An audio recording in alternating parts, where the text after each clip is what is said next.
Ngayong adlaw sa tanan, kung nakita mo sa statement ni Hana siyang video nga gi-upload gabi actually tama to tanan. Nakasala ko kay Hana.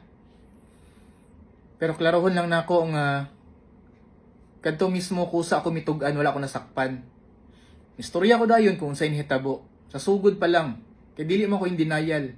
Gusto na ko nga pagkahitabo ato, ni istorya din ko siya, kay dili na ako gusto padugayon pa kay. Damor ni mo na padugayon og taguon mas mulala mo guna pagayo.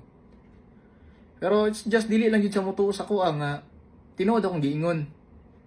Lain pug kayo og ipalaglag na akong bata para lang matabunan nga nakoy sala. Dili man pud na pwedeng unana. Tubangon jud ako unsay mga consequences sa akong mga decision. Nya tug-an ko sa iya, istorya ko. Gidna disregard na niya, wala siya nituo. Pero kabalo siya na prior ato nga panghitabo kung sa sitwasyon. Kabalo siya.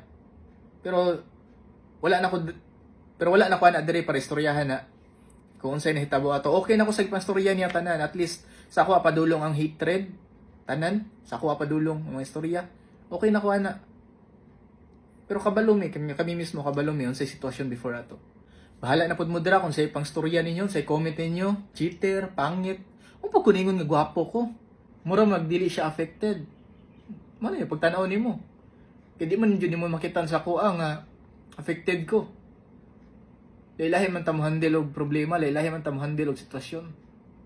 Yan ay istorya naman jud ta. Dili mo na siya gwapo, nakagusto mo na siya na bitaw, dili bitaw gwapo bitaw, pero basig mao na yung mga karakter nga naganahan niya sa kuha. Kaya nang dili ko mo atras og problema. Willing na ko natubangon. Kabalo na siya na, kay dugay-dugay, wag may nagkuyog. Daghan ang problema ni abot. Kita man siya, kabalo man siya, kung giunsan ako pag-handle. So, mo lang to.